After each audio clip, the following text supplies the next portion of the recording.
여러분, 안녕하십니까? 60세 이후엔 인맥보다 혼자 있는 힘이 필요하다. 이 말은 조선 후기의 실학자 정약용 선생이 남긴 통찰입니다. 나이가 들수록 우리는 묘한 모순 속에 살아갑니다. 한편으로는 외로움을 느끼면서도 다른 한편으로는 사람들과의 만남이 부담스럽게 느껴지기도 합니다. 자식들은 바쁘다고 하고 오랜 친구들은 하나 둘 연락이 뜸해지며 새로운 인간관계는 피곤하기만 합니다. 그래서 많은 분들이 생각하십니다. 나이 들어서는 좋은 사람들을 많이 만나야 하는 게 아닐까? 인맥이 재산이라고 하지 않던가? 하지만 정약용 선생은 정반대의 지혜를 전합니다. 60세 이후 진정으로 필요한 것은 더 많은 사람이 아니라 혼자 있는 힘이라고 말입니다. 오늘은 18년간 유배지에서 홀로 500여 권의 책을 저술한 정약용 선생의 삶과 철학을 통해 노년의 진정한 자유와 평온을 찾는 지혜를 나누고자 합니다. 오늘 이야기가 여러분의 마음에 작은 울림이 되길 바라며 이런 성현들의 지혜가 더 많은 분들에게 전해질 수 있도록 구독과 좋아요 부탁드립니다. 정약용 선생은 22세의 과거에 급제하여 정조 임금의 총애를 받으며 승승장구하던 인물이었습니다. 하지만 정조가 승하한 후 천주교 박해 사건에 연루되어 57세까지 무려 18년간 전라도 강진에서 유배 생활을 해야 했습니다. 가족과 떨어져 명예를 잃고 모든 것을 빼앗긴 채 시작된 유배 생활. 보통 사람이라면 절망 속에 무너졌을 상황이었습니다. 그러나 정약용 선생은 달랐습니다. 그는 유배지에서 혼자 있는 시간을 원망하지 않았습니다. 오히려 그 시간을 나를 찾는 시간, 학문을 완성하는 시간으로 바꾸어 놓았습니다. 18년의 유배 기간 동안 그가 저술한 책만 500여 권이 넘습니다. 목민심서, 경세유표, 흠흠신서 등 조선, 실학을 집대성한 명저들이 모두 이 고독한 시간 속에서 탄생했습니다. 그는 아들들에게 보낸 편지에서 이렇게 말했습니다. 사람은 홀로 있을 때 비로소 자신의 진면목을 만난다. 무리 속에 있으면 나를 잊고 타인의 시선에 흔들리며 내 뜻을 잃어버리기 쉽다. 이 말은 단순히 혼자 있는 것을 권하는 게 아닙니다. 혼자 있는 힘이 있어야만 진정한 내면의 평화를 얻을 수 있다는 깊은 통찰입니다. 그렇다면 왜 60세 이후엔 혼자 있는 힘이 필요한 걸까요? 정약용 선생이 강조한 혼자 있는 힘은 단순히 고독을 견디는 능력이 아닙니다. 그것은 세 가지 차원의 자유를 의미합니다. 첫 번째는 타인의 시선으로부터의 자유입니다. 젊을 때 우리는 타인의 평가에 민감합니다.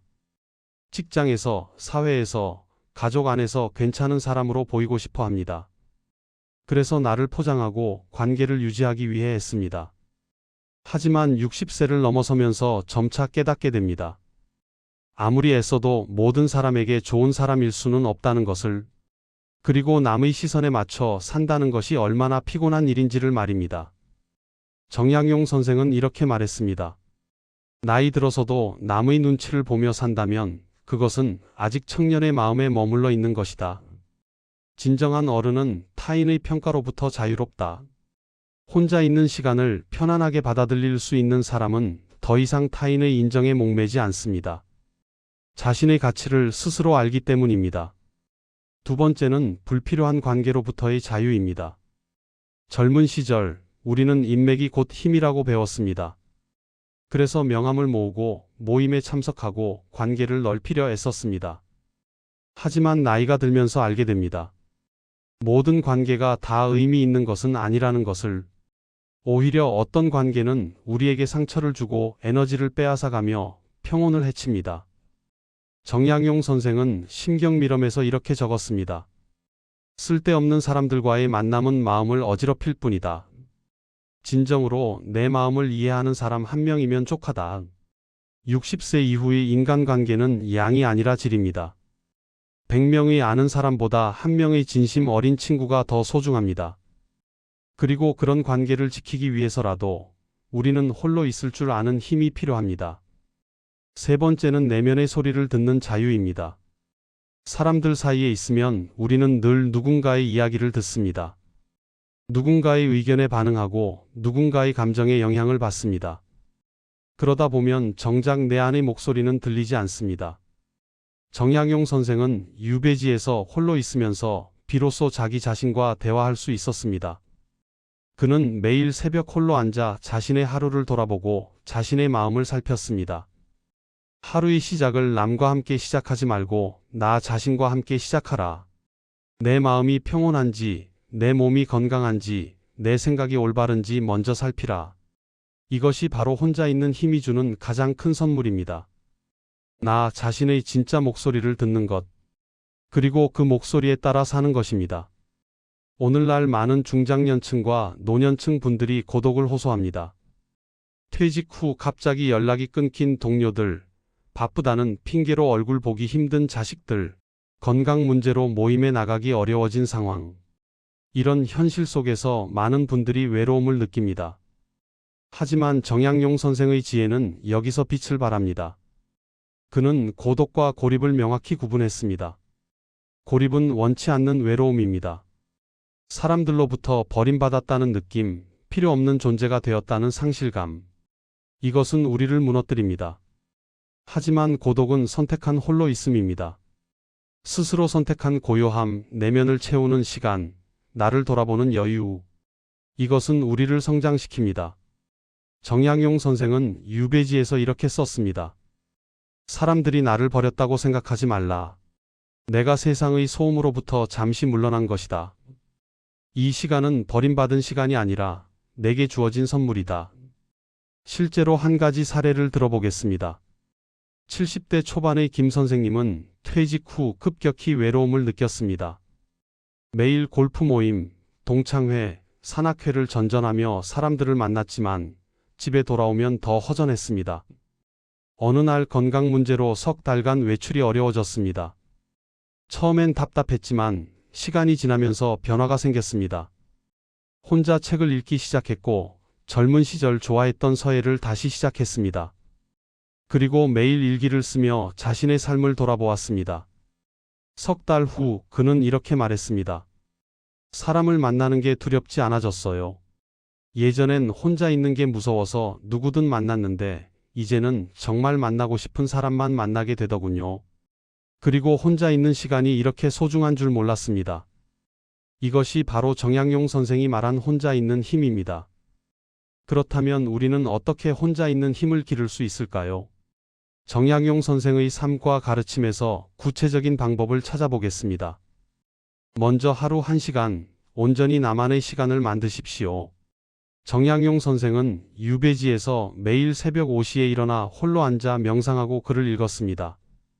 아무도 방해하지 않는 그 시간이 그의 하루를 지탱하는 힘이었습니다. 여러분도 하루 중 1시간만이라도 온전히 혼자 있는 시간을 가지십시오. 가족에게 말하지 않아도 됩니다. 그냥 조용히 산책을 하거나 창가에 앉아 차를 마시거나 좋아하는 음악을 듣는 것만으로도 충분합니다. 중요한 것은 그 시간만큼은 누구의 남편도, 누구의 아내도, 누구의 부모도 아닌 나 자신이 되는 것입니다. 그리고 손으로 무언가를 만드는 시간을 가지십시오. 정약용 선생은 유배지에서 직접 다리를 설계하고 집을 짓고 농사를 지었습니다. 손으로 무언가를 만드는 과정에서 그는 마음의 평화를 얻었습니다. 글씨를 쓰든 그림을 그리든 텃밭을 가꾸든 목공 작업을 하든 상관없습니다. 손을 움직이면 머리가 쉬고 머리가 쉬면 마음이 평온해집니다. 특히 나이가 들수록 쓸데없는 생각이 많아집니다. 과거의 후회, 미래의 걱정, 타인에 대한 서운함. 이런 생각들이 우리를 괴롭힙니다. 하지만 손으로 무언가를 만들 때는 그 생각들이 사라집니다. 오직 지금 이 순간 내 손이 만들어내는 것에 집중하게 됩니다. 이것이 바로 정약용 선생이 실천한 마음 다스리기의 방법입니다. 또한 매일 자신과 대화하십시오. 정약용 선생은 매일 밤 자신의 하루를 돌아보며 일기를 썼습니다. 무엇을 잘했고 무엇을 잘못했으며 내일은 어떻게 살 것인가를 스스로에게 물었습니다. 여러분도 잠들기 전 10분만이라도 오늘 하루를 돌아보는 시간을 가지십시오. 일기를 쓰지 않아도 됩니다.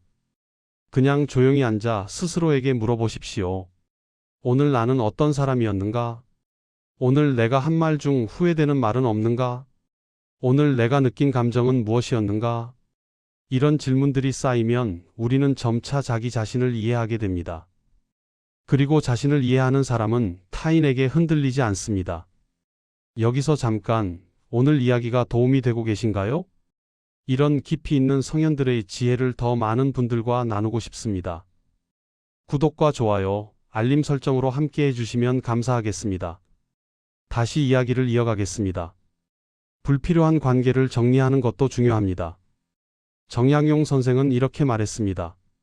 진정한 친구는 내가 침묵해도 불편하지 않은 사람이다. 끊임없이 말을 해야만 유지되는 관계는 진정한 관계가 아니다. 나이가 들면 용기 있게 관계를 정리할 필요가 있습니다. 만날 때마다 피곤한 사람, 나를 평가하고 비교하는 사람, 부정적인 에너지를 쏟아내는 사람. 이런 관계는 과감히 거리를 두십시오. 잔인하게 들릴 수 있지만 우리에게 남은 시간은 한정되어 있습니다. 그 소중한 시간을 나를 소진시키는 관계에 쓸 이유가 없습니다. 대신 진심으로 나를 이해하고 내 침묵도 존중해주며 함께 있으면 편안한 소수의 사람들과 깊은 관계를 유지하십시오. 그리고 자연과 함께하는 시간을 늘리십시오. 정약용 선생은 유배지에서 다산초당이라는 작은 집을 짓고 그곳에서 자연을 벗 삼아 살았습니다. 그는 자연은 말이 없지만 가장 많은 것을 가르쳐준다고 했습니다. 산책을 하든 공원에 앉아 있든 집 앞 작은 화분을 돌보든 상관없습니다. 자연과 함께하는 시간은 우리에게 큰 위안을 줍니다. 나무는 혼자 서 있어도 외롭지 않습니다. 꽃은 누가 보든 말든 피어납니다. 새는 홀로 날아도 자유롭습니다. 자연은 혼자 있음이 결코 외로운 것이 아니라는 걸 온몸으로 보여줍니다. 정약용 선생의 18년 유배 생활은 객관적으로 보면 불행한 시간이었습니다. 하지만 그는 그 시간을 인생 최고의 시간으로 바꾸어 놓았습니다. 그는 유배에서 풀려난 후 아들에게 이런 편지를 남겼습니다. 유배 생활이 나를 자유롭게 했다. 관직에 있을 때는 남의 눈치를 보며 살았고 권력의 눈치를 보며 말을 조심했으며 세상의 평가에 흔들렸다. 하지만 유배지에서 나는 비로소 나 자신이 되었다. 아무도 내게 관심 없는 곳에서 나는 진정으로 하고 싶은 일을 할 수 있었다. 이 얼마나 역설적입니까? 모든 것을 잃은 순간 그는 진정한 자유를 얻은 것입니다. 우리도 마찬가지입니다. 퇴직 후, 자식들이 독립한 후, 건강이 예전 같지 않은 후, 이런 상황을 상실로만 볼 것인가, 아니면 새로운 자유의 시작으로 볼 것인가? 정약용 선생의 지혜는 분명합니다. 이제 우리는 남을 위해 살지 않아도 됩니다. 세상의 평가에 목매지 않아도 됩니다. 오직 나 자신으로 살 수 있는 시간이 왔습니다. 그리고 그 자유를 누리기 위해 필요한 것이 바로 혼자 있는 힘입니다. 혼자 있을 줄 아는 사람은 외로움을 두려워하지 않습니다. 타인의 평가에 흔들리지 않습니다. 불필요한 관계에 에너지를 쓰지 않습니다. 자기 자신의 가치를 압니다. 진정으로 의미 있는 관계를 소중히 합니다. 여기서 중요한 오해를 바로잡아야 합니다. 정약용 선생이 혼자 있는 힘을 강조했다고 해서 모든 인간관계를 끊고 은둔자처럼 살라는 것은 결코 아닙니다. 그는 유배지에서도 제자들을 가르쳤고 지역 주민들과 교류했으며 아들들에게 편지를 썼습니다. 완전히 고립된 것이 아니라 선택적으로 의미 있는 관계를 유지한 것입니다. 정약용 선생은 이렇게 말했습니다. 혼자 있을 줄 아는 사람이 진정으로 타인과 함께할 줄 안다. 혼자 있지 못하는 사람은 누군가에게 기대려 하고 누군가를 필요로 하며 누군가를 통해 자신을 증명하려 한다. 하지만 혼자 서 있을 줄 아는 사람은 타인을 존중하고 타인에게 의존하지 않으며 관계를 건강하게 유지할 수 있다. 이것이 핵심입니다. 혼자 있는 힘은 관계를 끊는 것이 아니라 관계를 더 건강하게 만드는 토대입니다. 예를 들어보겠습니다. 외로움을 견디지 못하는 사람은 자식에게 집착합니다. 매일 전화하고 자주 보자고 하며 자식의 삶에 개입하려 합니다. 그 결과 자식은 부담을 느끼고 오히려 거리를 둡니다. 반면 혼자 있는 힘이 있는 사람은 자식을 놓아줄 수 있습니다. 자식에게 의존하지 않기 때문에 자식도 편안하게 부모를 찾아옵니다. 관계가 강요가 아닌 자발성으로 유지됩니다. 친구 관계도 마찬가지입니다. 외로움 때문에 만나는 친구는 진정한 친구가 아닙니다. 서로의 외로움을 달래주는 관계일 뿐입니다. 하지만 혼자 있어도 괜찮은 사람들이 만날 때 그들의 만남은 진정한 기쁨이 됩니다. 정약용 선생은 제자 황상에게 이런 편지를 보냈습니다. 그대와 내가 만나지 못하는 날이 많지만 나는 외롭지 않다. 그대가 어디에 있든 무엇을 하든 그대의 마음이 올바르다면 우리는 함께 있는 것이나 다름없다. 진정한 벗은 곁에 있지 않아도 마음속에 있는 사람이다. 이 얼마나 아름다운 관계의 정의입니까? 정약용 선생은 노년에 대해 이렇게 말했습니다. 젊어서는 세상을 배우고 중년에는 세상과 싸우며 노년에는 세상과 화해한다. 하지만 그 화해는 체념이 아니라 깨달음에서 오는 평화다. 나이가 든다는 것은 단순히 시간이 흐르는 것이 아닙니다. 그것은 삶의 본질을 깨닫는 과정입니다. 젊을 때 우리는 많은 것을 원합니다. 성공, 인정, 부, 명예. 그것들을 얻기 위해 밤낮 없이 달립니다. 중년에는 조금 다릅니다. 여전히 바쁘지만 가끔 의문이 듭니다. 내가 왜 이렇게 사는 걸까? 하지만 멈출 수 없습니다. 가족이 있고 책임이 있으니까요. 그러다 60세를 넘기면 비로소 멈출 수 있습니다. 더 이상 증명할 필요가 없습니다. 더 이상 경쟁할 필요가 없습니다. 정약용 선생은 이 시기를 인생의 결실기라고 불렀습니다. 나무는 봄에 꽃을 피우고 여름에 자라나고 가을에 열매를 맺는다. 사람도 마찬가지다. 노년은 인생의 가을이다. 더 이상 자라려 하지 말고 이제는 열매를 맺을 때다. 그렇다면 노년의 열매란 무엇일까요? 그것은 지혜입니다. 평온입니다. 그리고 자기 자신과의 화해입니다. 혼자 있는 힘이 있는 사람은 이 열매를 맺습니다. 더 이상 밖에서 무언가를 구하지 않습니다. 내 안에 이미 충분한 것이 있다는 걸 압니다. 오늘부터 여러분의 삶에 적용할 수 있는 구체적인 방법을 말씀드리겠습니다. 먼저 이번 주부터 매일 아침 30분 온전히 혼자만의 시간을 가지십시오. 핸드폰도 보지 말고 TV도 켜지 마십시오. 그냥 창밖을 바라보거나 차를 마시거나 산책을 하십시오. 처음엔 불편하고 심심할 수 있습니다. 하지만 일주일만 지나면 그 시간이 얼마나 소중한지 느끼실 겁니다. 둘째로 한 달에 한 번 나를 피곤하게 하는 모임을 거절하십시오. 용기가 필요한 일입니다. 하지만 한번 거절해 보십시오. 미안합니다. 이번에는 조용히 집에서 쉬고 싶어요. 이렇게 말하는 것이 얼마나 자유로운 일인지 경험하실 겁니다. 셋째로 매일 밤 자기 전 5분 오늘 하루를 돌아보는 시간을 가지십시오. 일기를 쓰지 않아도 됩니다.